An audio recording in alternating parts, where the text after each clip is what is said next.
But FairWild really is a gold standard of sustainability, and WWF and Traffic and the other partners that were responsible for setting that up have done a tremendous job. I mean, in the FairWild Standard, we had people who came together working on this from multiple disciplines. It never was a business-oriented standard. There are academics, there are people who are from the nature conservation NGO world, and it's really a group of people who are trying to save the world. I mean, so is this a tool that can be used that can get a diverse group of stakeholders, from consumers to companies to processors to producers, to somehow work together to start protecting areas? We are the only certified operator right now in the country, which is a matter of pride. On the other hand, it also tells you a lot about how currently sourcing is being done. In general trade, the consumer will not take into consider the efforts and hardship the producer is taking. त्यामुळे व्यापाऱ्यांना काही ते माहित नाही, त्यांची झाडं पुढे त्यांनी कुडून गोळा करतात. हो हो, म्हणजे आपल्या आणि कसे आहेत, कसे आहे कोणाला लागेल बिगेल काय होईल त्याच्यासाठी ते पण ते विचारतात. मग सगळी सोयी आणि झाडांची पण तर झाडं मोजली किती, समजा 100 आहेत तर ते 100चे म्हणजे असे ते यादीत पण नाव येतं त्या माणसाचं, त्या झाडांचं. A lot of collectors of herbs are marginalised. You know, they're marginalised sort of geographically. They live on the edge of society physically. They're marginalised socially. They're often living in economically deprived areas, and the cost of the herbs in a long supply chain is often quite cheap at the source, and so they don't get paid a lot of money for their work. The 50% of their income is generating from the Haritaki, trade of Haritaki, collection and trade of Haritaki. कुटुंब चालवण्यासाठी आता दुसरा काय आहे? तुम्ही तर आता 2-4 वर्ष झाले इथं फिरतात, काय आहे इथं? काहीच नाही. काय आहे इथं? तर काय असं आपण काय करायचं आहे? मोठा हिरडा आला का तो गोळा करायचा, तो बाळ हिरडा होईपर्यंत तेच चालवायचा. बाळ हिरडा झाला. The way FairWild tries to address this is to have a price mechanism where the producers make above market prices to cover the costs of sustainable resource management, and additionally a premium fund that the workers, whether they're individual wild collectors or employees of a small company, that they get each year, that they can save and decide what to do with democratically. They can vote on how to use it for improving quality of life or for social development projects, whatever they decide to use it for.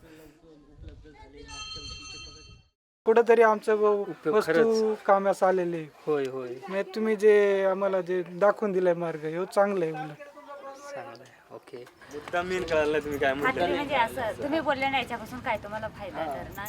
पहिला फायदा आम्ही सांगोल तर आम्हाला आर्थिक बाजू आम्हाला मिळाली, म्हणजे आर्थिक मदत झाली.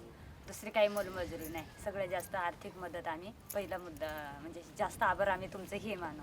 2 पैशाची मजुरी आम्हाला तुमच्यामुळं. आतापर्यंत जे गेले याच्याही पुढे आम्ही अजून काळजी घेऊ. म्हणजे ते जे ठेवायचं जे साधन आहे, पोतं म्हणा, पिशी, ते आम्ही धुवून स्वच्छ आणि स्वच्छ जागी ठेवू, म्हणजे कुठल्याही घाणीमध्ये ठेवणार नाही. जे घालत होतं तिकडचं आत्ताचं, जे व्यापाऱ्याला घालायचं ते जे आहे गोळा करायचं, ते काय चेंज होत नव्हतं. कारण काही हे करायचं नाही, शेडनेटनं वाळत घालायचं नाही, काय नाही. वेचलं टाकलं कुठंतरी का मला व्यापाऱ्याचं घालून टाकलं. आता थोडं चेंज झालेलं आहे, म्हणजे की ते बदल करणेच गरजेचं आहे. म्हणजे जरी नाही हे केलं तरी आपल्या गरजेसाठी बदल करणे गरजेचं आहे. त्यामुळं थोडा निश्चित बदल झालेला आहे आणि लोकांमध्ये पण बदल झालेला आहे. आता प्रकल्पासाठी गोळा करणं म्हणजे कसं आहे, आता तो निवडक माल गोळा करायचा, थोडाफार त्रास होतो. हो, आपल्याला निवडकच माल घ्यायचा, बाकीचा जो आहे मग चांगला आपल्याला लवकर गोळा होत नाही. शक्यतो चांगला एका साईडला करतो आम्ही थोडाफार पहिलाच, आणि जो असतो. काय वाटतं कामाच्या बद्दल? आम्हाला एकदम व्यवस्थित वाटलेलं आहे इथे 2 वर्षामधला असा आलं का आम्हाला जे मजुरी पाहिजे होती ती एकदम व्यवस्थित भेटलेली. ते आमचं इथं व्यवस्थित भेटलं. 4 रुपये मजुरी भेटली आणि आम्हाला 2 लोकांना काम भेटलं. बाकीचे आमचे लोक आहेत तिथले दुसरे त्यांना पण काम भेटतेच मजुरीचा. 2 पैसे त्यांचे भेटतात आणि ते मध्ये जातात. मग ते औषधासाठी जातात का पुढे काय अजून होते त्याचं काय आम्हाला एवढं देखील माहिती. त्याच्यामुळं ते चांगलंच आहे म्हणजे. But the economic theory of it is that people will see that they can make a livelihood from this and not leave the rural areas, which is the temptation of all young people everywhere in the world, which I completely understand. A lot of the younger generation are not interested in carrying on that tradition, or the so-called attractions of modern living are more tempting than working hard outside all day in the heat or the cold or whatever. So that's the unknown. Will young people stay in the rural areas and think they can make a livelihood from wild collection? आमचं म्हणणं आहे का ह्या टिकावा आयुष्यभर ह्या टिकावा का तर आपल्या मुलकाला हा फायदा आहे म्हणून ह्या टिकला तर आपला फायदा होईल सगळ्यांच्या सहमतीनं. मग काय तुमच्या ह्या असं म्हातारचा म्हातारचा सांगणार आहे. पाल्याला गेले पाल्याला गेले असं जनावरांनी पाला आणणार व्यवस्थित भेटतो आणि 4 रुपये मजुरी पण भेटते. हे असं होत नाही व्यापाऱ्यांना.